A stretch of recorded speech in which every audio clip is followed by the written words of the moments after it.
Okay, this video is going to cover the problems from chapter 11. So on the board I have 11.26b, and it wants us to name this alkyne. Okay. So the rule with the alkynes is, of course, we find the longest chain as usual, and then we want to number the alkyne such that the alkyne has the lowest possible number, right? So if we look for the longest chain, we can see that the chain here is going to be comprised of 1, 2, 3, 4, 5, 6, 7, 8, and 9 atoms. That's going to be our longest chain. Okay. Now, which direction do we want to number the chain? Well, we number the chain to give the alkyne the lowest number. So if we number starting from the left, we see that the alkyne will be at position 4. Right? If we number from the right, we see that the alkyne is going to be at position 5. So what we want to do then is we want to number the molecule such that the alkyne is the lower number. Of course, 4 is lower than 5. So we're going to continue numbering the chain in this direction. Okay, so we've finished numbering the chain. Now, what substituents are on the chain? Well, I've got an ethyl group at 3, I've got another ethyl group at position 6, and I have a methyl group at 7, right? So, of course, ethyl comes before methyl, so we would call this 3,6-diethyl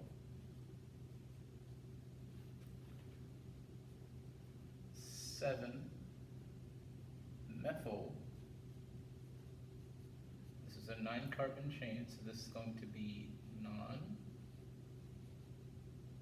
And the alkyne is at 4, so 4-ine. Okay.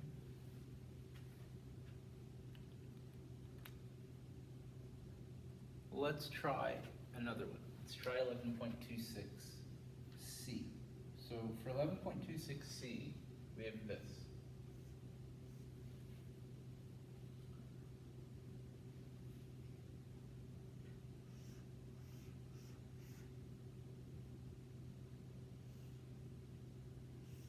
Okay, there's the alkyne. And again, we want to number the chain such that the alkyne has the lowest number once we find the longest chain, right?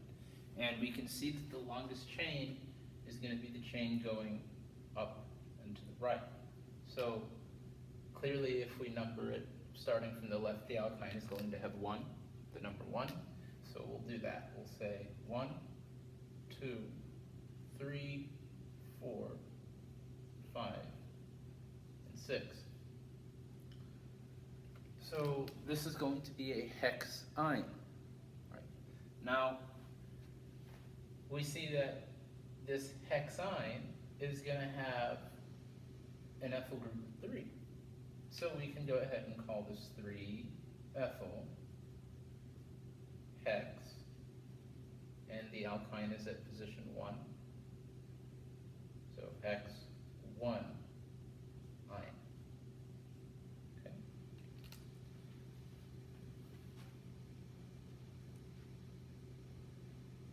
So the next thing that we're going to do is we're going to look at some tautomers. Now, tautomers are important, as we remember, because of hydration, right? When we run these hydration reactions on alkynes, we tend to get tautomerization occurring, right? Our enols that we form when we hydrate are going to end up tautomerizing to ketones and aldehydes.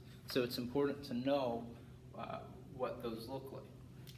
So what 11.29a asks us to do, so we'll do 11.29a and c. Here's 11.29a.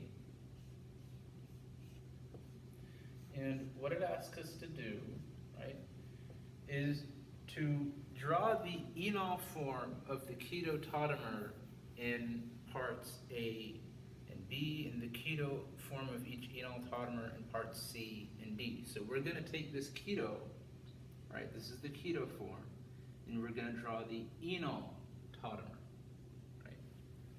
Now, the idea with these is that they involve a change. Tautomerization involves an interchanging of a double bond, of positions of a double bond and a proton, right?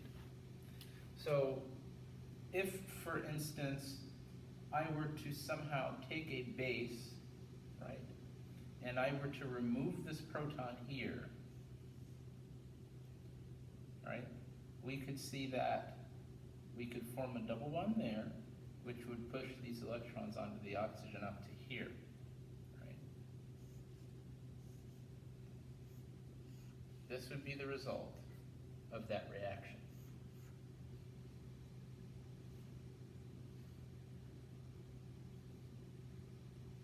Okay, we'd end up with this.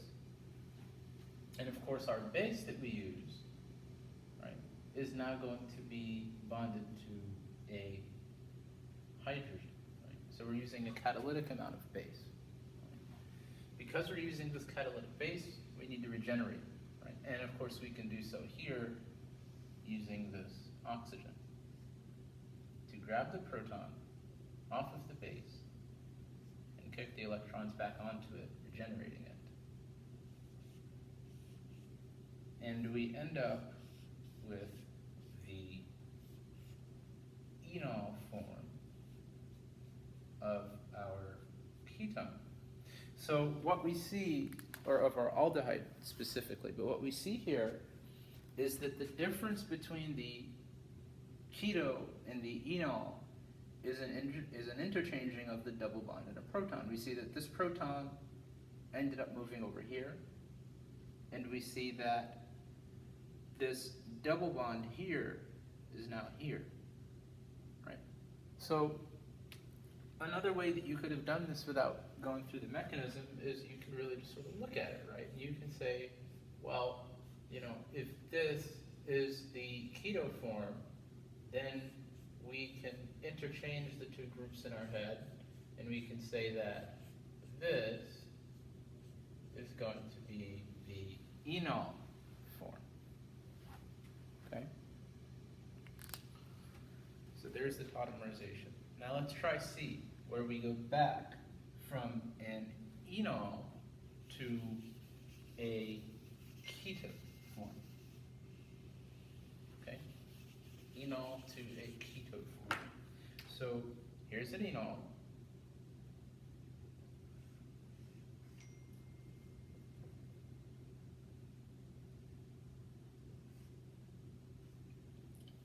And we are going to, again, go from this enol, to a ketone. And notice that we can do this in a number of ways. The easiest way to do it is to think of maybe, and you can do this in acid or base. Let's do this one in acid. Right? You can think of an acid being present. And you could think of us taking the double bond, which is basic, right? It's nucleophilic, it's basic. We can then add a proton, okay? And the proton is of course going to, or the proton is of course going to add to this carbon over here, so I'll draw it in, to give us a resonance stabilized carbocation. We can see the resonance stabilization occurring here.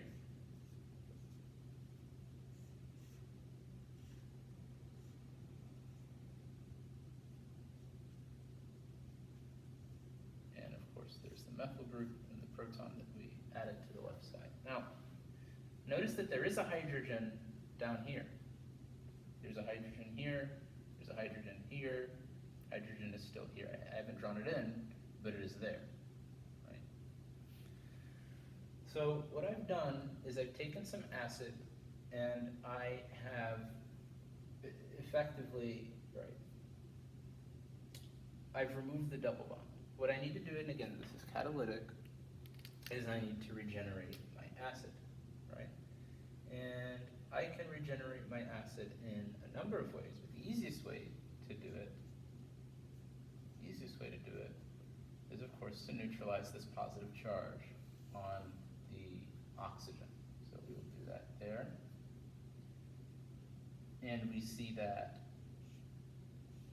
the result is our keto form.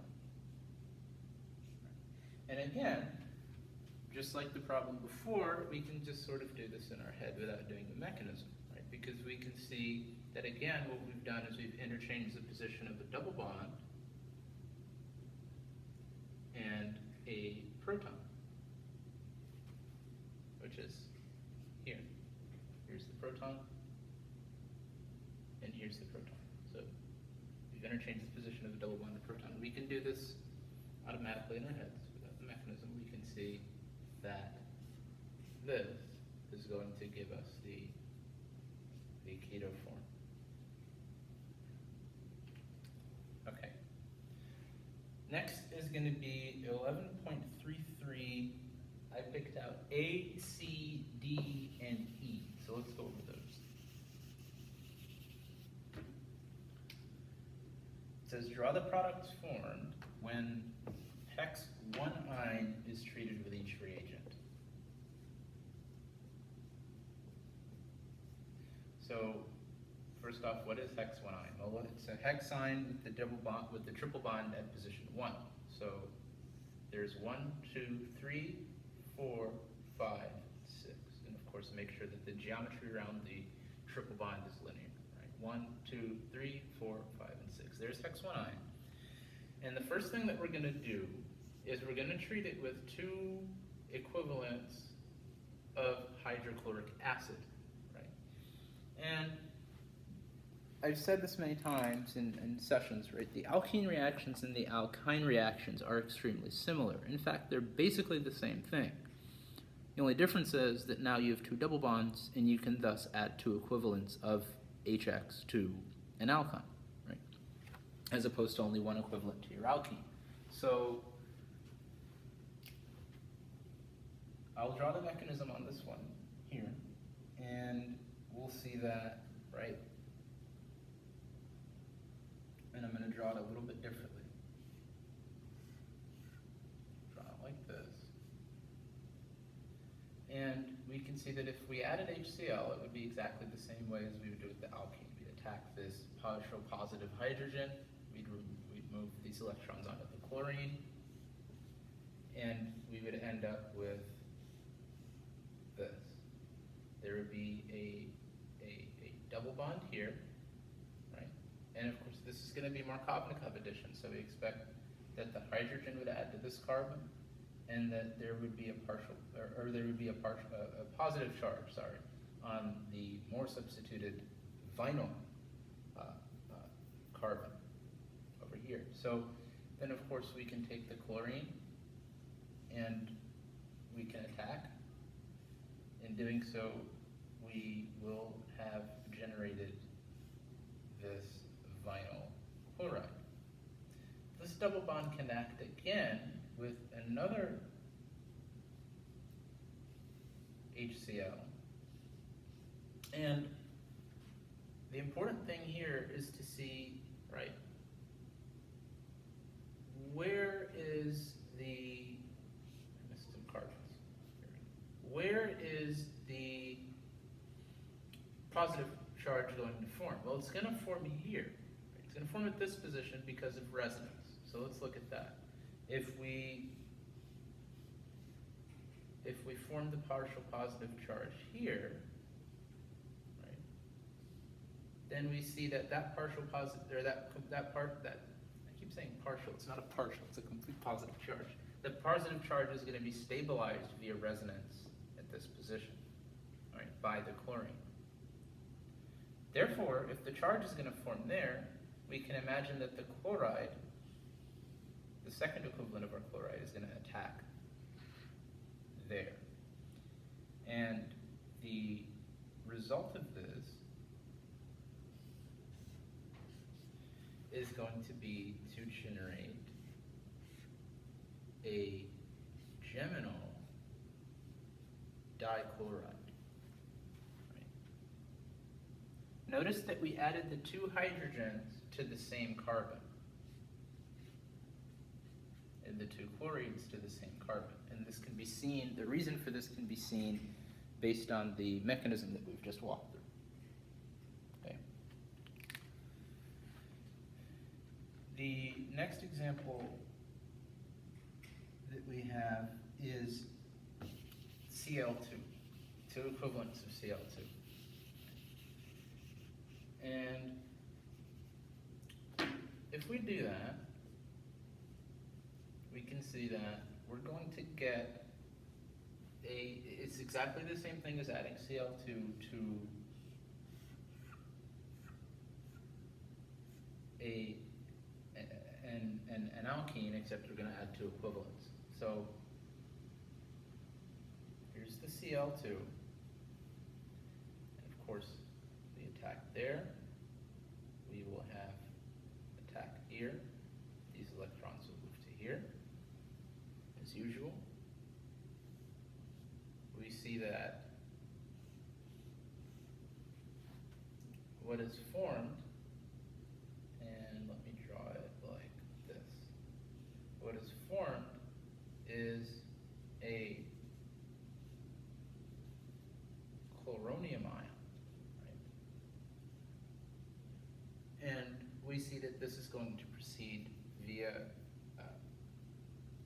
backside attack, right, as normal. So we see this chloride is going to come here, we'll attack here, we'll move these electrons up to there, and we will end up having this. So here we're going to have the chlorine that is going to be here,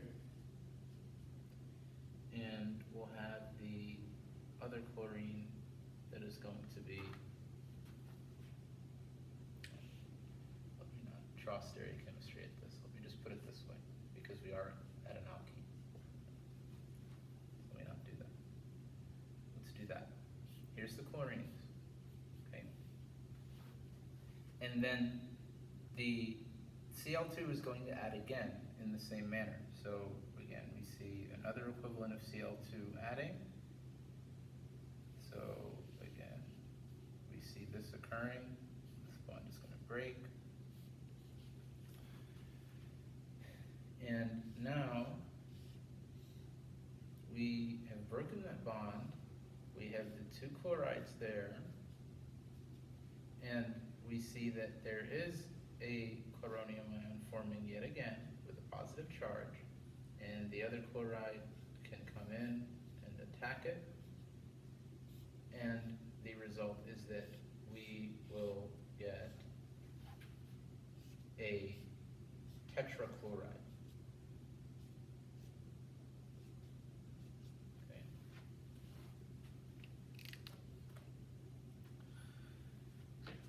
Okay. Let's do some other. So let's do D and E. So for D, we still have the hex 1 ion. And we're going to treat it with hydration. So we're going to run H3O plus with the mercuric sulfate. Okay. Now notice that this is Markovnikov hydration. Right? It's exactly the same as with our alkene. There's only one difference, which I'll show you. Okay, so this is a Markovnikov. So we're going to go here. Right. We see that the H3O plus can add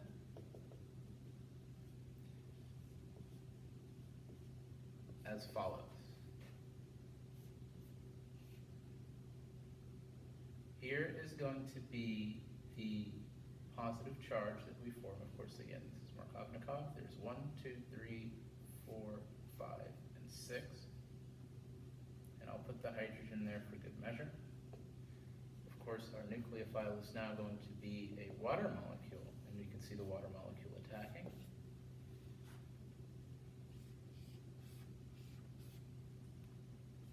Here we now have a charged species that can be fixed with the catalytic water. Here we go. Regenerate the catalytic acid. Here we go. And now, and again, if you notice, right, this is exactly the same thing as when we had our alkenes, and we were adding water across the alkene. The only difference is that now we end up with this this enol, right? And the enol is going to do it's going to undergo a tautomerization, right?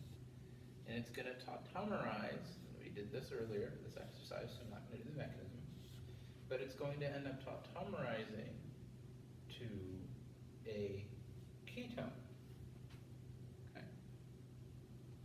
This is Markovnikov. Notice that we ended up with a ketone.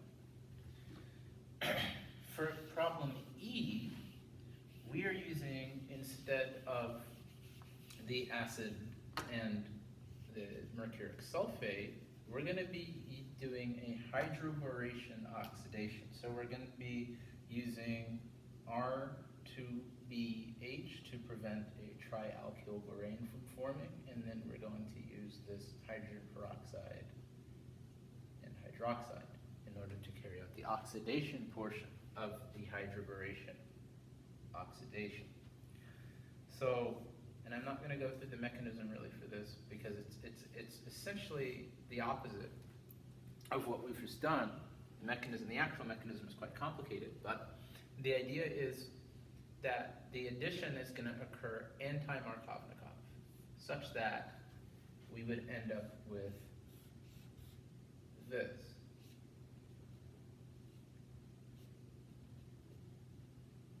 This is an enol, again, and of course we know that the enols like to tautomerize to ketones, so we'll go ahead and we will do that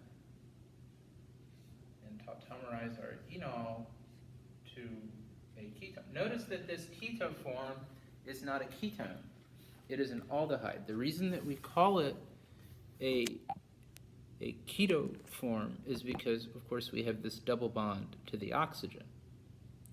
But, of course, this is going to be tautomerization at the end of the enol. The enol is at the end of the molecule, and therefore the tautomerization is occurring to yield an aldehyde. Okay.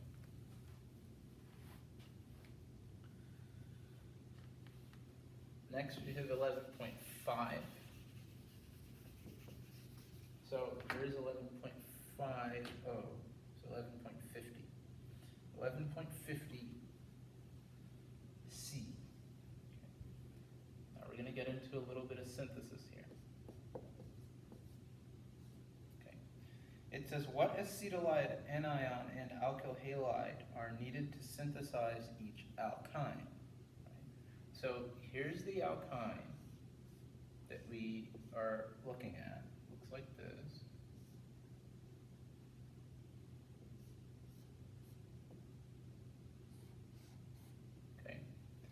And we can see that this can be carried out in a number of ways.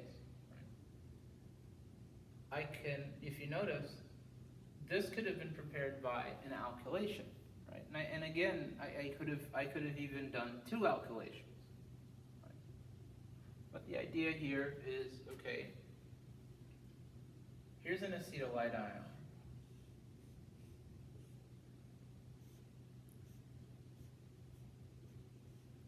That I could have reacted with a 1,2,3 carbon halide.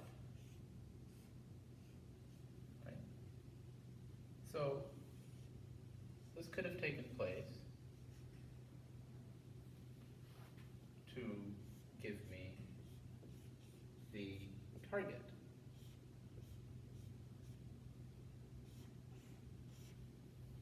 Okay.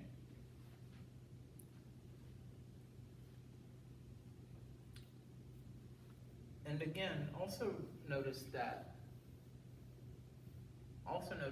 this here could have been prepared similarly from acetylene and a a cyclohexyl halide, right? So, for instance, I could have taken acetylene, deprotonated it, and then attacked this cyclohexyl halide here, SN2, to yield this alkyne here. That could have then been deprotonated and we could have reacted it with the propyl halide to therefore generate our target. Okay? Let's look at 11.51E. Okay, so this is another synthesis with the alkynes.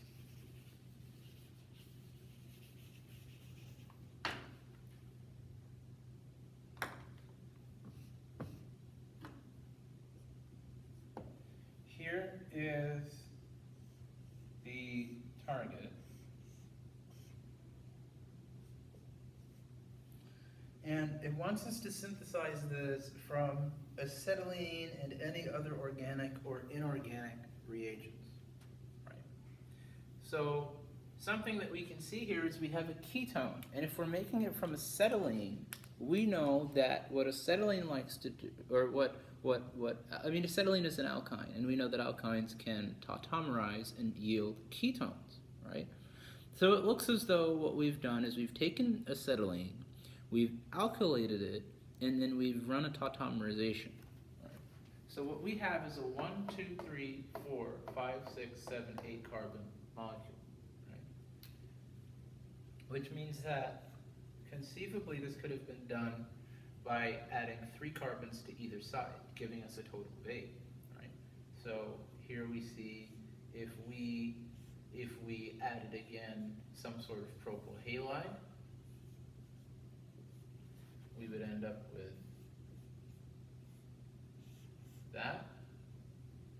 If we did this a second time to the propyl halide, to another propyl halide, right, then we'd end up with this.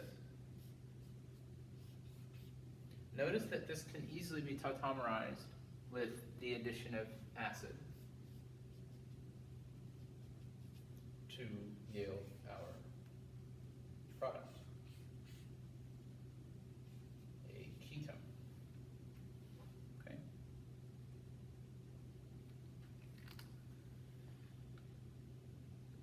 And lastly, we'll look at 11.52. We have B and D.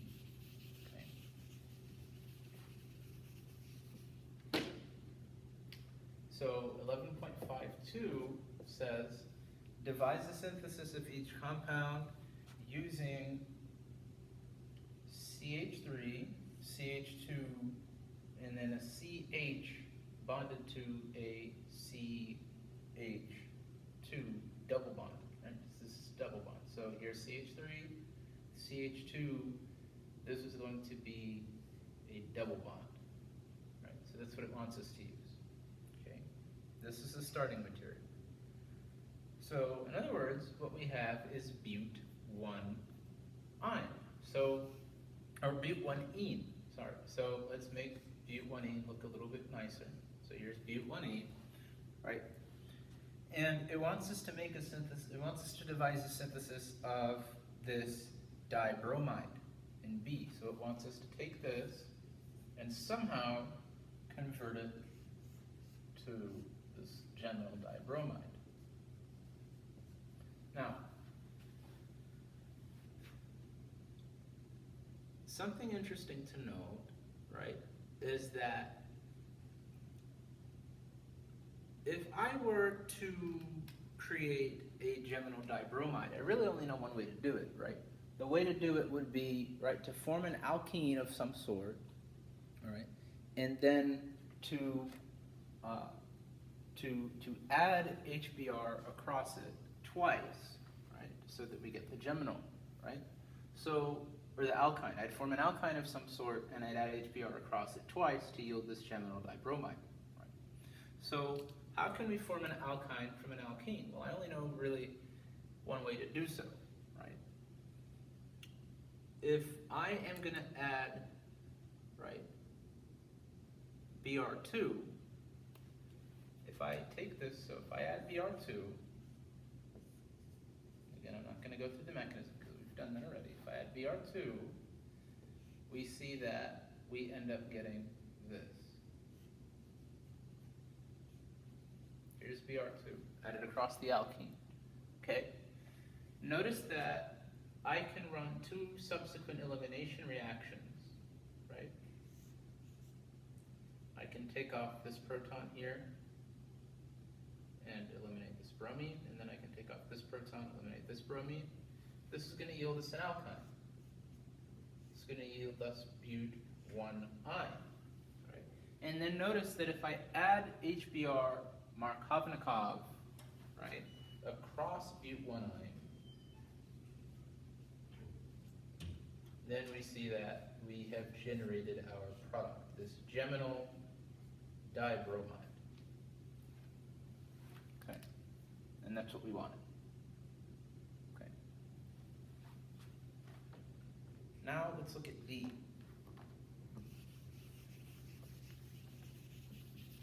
For D, again, we're using but1I as a starting material. And what we want to end up making is this.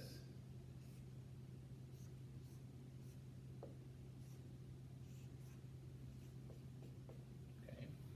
Notice that we have this alkyne, and notice something else. Notice something, and this is a cool thing to notice with the synthesis, right? Whenever you, at this point, and this is organic 1, so you're going to learn other mechanisms of doing this in organic 2, but for now you only know one way to do this. If I have N carbons, right, in my starting material, and then I have N plus some positive integer X carbons in my product, it means I must have gone through an alkyne, because this is the only way I know how to couple two carbons together. Right? So I have 4 carbons here, and of course, here I have 1, 2, 3, 4, 5, 6. So that means I must have gone through the alkyne, and that's further evidenced by the fact that we see the alkyne there in the product, right, that we want. So again, how can we make the alkyne from this? Well, we both know that if we run Br2, we're going to end up getting this dibromide that we can eliminate, and we can use 2 equivalents of a strong base. Generally, we use NH2 to do this double elimination here. Here is our but1I, and we can see clearly that this but1I resembles this moiety here. Now, notice that, again, as we said, the coupling must have taken place, and we know how to couple. We will deprotonate the alkyne with, again, we can just use the NH2. The NH2 can go and deprotonate the alkyne that we formed to yield this acetylide, right? And this acetylide can then go and attack something. And it's got to attack something such that on the adjacent carbon to the carbon that it attacks, there's an alcohol. Now, a way to do this is to use an epoxide. An epoxide will allow us to do this. So something like ethylene oxide, right? If we attack ethylene oxide, right, we see that we form, this is the carbon-carbon coupling, this is the CC bond of the epoxide, this is the bond to the oxygen, and of course, all we need to do at this point is add some sort of proton source to fix the problem. So I could have written this synthesis like so. I could say 1 Br2, 2 NaNH2. The third thing I did was I attacked the epoxide, so that's what I added. And then the fourth thing I did was to fix the negative charge on the oxygen, so I can just write H3O plus. Okay. we end up with this alcohol. Right? Or I could add, even if I wanted to, I could just write H2O. H2O would be better. Okay. So that is it for chapter 11.